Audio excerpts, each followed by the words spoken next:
É fundamental que quando a gente vai trabalhar com formas, nós tenhamos noção de como que funciona a edição e o controle dos elementos. As formas, como eu falei no primeiro vídeo desse capítulo, eles são elementos que simulam um vetor, né? Eles têm a capacidade de se recalcular de forma que as agressões que nós fizemos, né, tipo aumentar, reduzir, rotacionar, a mudança de preenchimento ou algo parecido, ela não sofra perda de qualidade.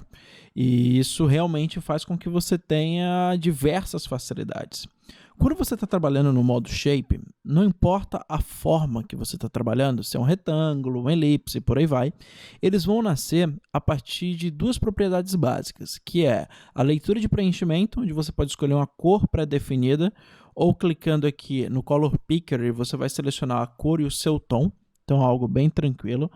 Ou você pode chegar aqui e trabalhar também com o preenchimento, ou as duas ao mesmo tempo, né? Então segue a mesma linha de raciocínio. Feito isso, no momento que você cria um objeto, por exemplo, eu vou começar aqui com um retângulo mesmo, você vai perceber que ele aciona para a gente o painel de propriedades.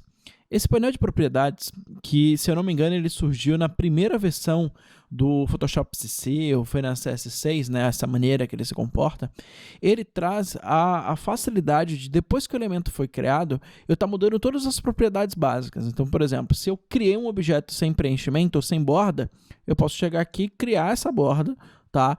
E depois que eu criar essa borda, eu posso dizer para ela a forma que ela vai se comportar. Então, eu tenho aqui todos os perfis de borda que me interessam. Eu posso estar realmente editando e tal, e tornando cada vez mais interessante isso.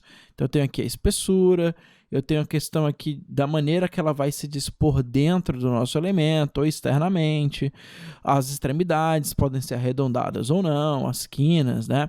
Então, assim, eu consigo trabalhar da maneira legal. Nós temos também a questão do que seriam os arredondamentos, no caso aqui, né, do retângulo, eu consigo estar fazendo isso. E por último, nós temos as operações, né? Então, bem semelhante com o que a seleção nos traz, no momento que eu crio outros objetos, por exemplo, se eu selecionar uma elipse e falar agora que em vez de somar, eu quero subtrair. Então, quando eu clicar esse cara e gerar um novo objeto, né, você percebe que eu já tenho essa mudança, certo? Então, isso ajuda realmente na hora de você trabalhar. Outra coisa é que eu posso ter todos esses controles também acontecendo aqui em cima. Então, eu gosto de dizer, por exemplo, que o painel de propriedades ele é um atalho para o que seria o painel de opções, de forma mais fácil, né? Então, ó, botei subtração, ele já subtraiu essa área e eu tenho uma forma específica para eu estar trabalhando, certo? Então, percebam, como eu já tenho várias formas, pode acontecer de você sentir a necessidade de caracterizar mais ainda essas formas que você tem. E aí que entra o que seria as ferramentas de seleção. Vocês vão perceber que ao clicar aqui você tem duas ferramentas de seleção base, que é a Path Selection e a Direct Selection. A Path Selection, né, que é essa primeira opção, ela lida com a seleção da forma como um todo.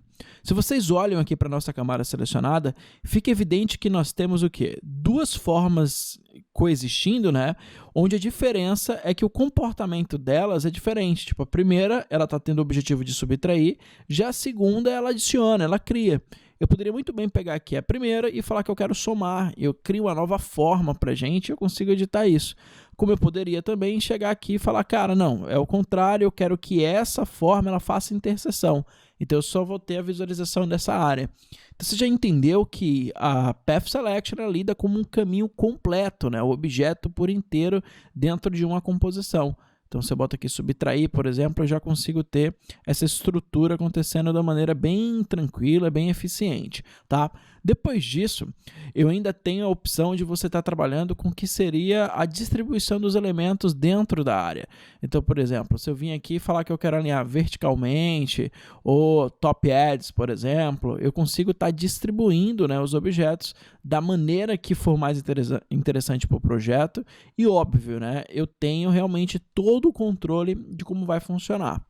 Se ainda, além desse controle do objeto por completo, eu queira estar fazendo situações relacionadas à forma do elemento, né? Então, dentro dela, você já tem um próximo controle, que seria aqui a Direct Selection. Com a Direct Selection, como o nome já diz, eu vou estar tendo um tipo de seleção que diretamente vai influenciar na forma dos elementos. Sendo bem simples, o que ela vai fazer é agora, nesse momento, estar selecionando os pontos que compõem as formas. Então, eu consigo controlar aqui esses vértices, né, que nós temos, informando que o objeto vai ser editado, como eu posso também controlar o que seria as suas tangentes. E assim, eu ter a caracterização do objeto chegando, né, no meu objetivo visual. Então, todos esses controles, eles fazem com que você consiga ter o máximo de noção como os elementos vão ficar. Então, isso te ajuda muito e faz com que você, de fato, modele as formas da melhor maneira. Então, esse tipo de manipulação e esse tipo de trabalho com shape é que faz com que muita gente opte em que, no momento que vai criar, trabalhe com modos de trabalho shape, porque somente ele te dá esse aspecto de modelagem. Você tem uma forma e, a partir do seu desenvolvimento, eu consigo estar mudando isso. Preste atenção que, no momento que você cria as formas, né? Então, por exemplo, você vem aqui para um Polygon Tool e eu quero gerar uma nova forma, não quero ter dependência nenhuma. Então, percebam que aqui em cima você tem as propriedades relacionadas para cada forma. Então, antes de você criar, por mais que depois você saiba que vai fazer uma modelagem, tenha noção das configurações básicas, como, por exemplo, eu peguei o polígono, eu estou determinando aqui a quantidade de lados, que seria 5, quantas eu tenho interesse. Eu tenho aqui nessa engrenagem opções de controlar, por exemplo, eu quero que as quinas sejam suavizadas, as partes internas também suavizadas, por exemplo. Então, no momento que eu gerar o objeto, eu já tenho uma forma um pouco mais controlada, vamos dizer assim. Como eu posso também não querer que ela aconteça, fazer aqui só uma estrela. Olha lá, ó. Como eu já tenho um controle diferente. Então, toda vez que você tem a noção que vai trabalhar com a modelagem, também se apegue nas configurações iniciais, saiba como realmente vai acontecer. Porque nem sempre, quando você estiver editando, trabalhando com o elemento, você vai ter essa facilidade realmente de fazer certas edições que você poderia ter realmente evitado, né? A edição, algo parecido, simplesmente tratando no início, né, na hora que o objeto foi criado.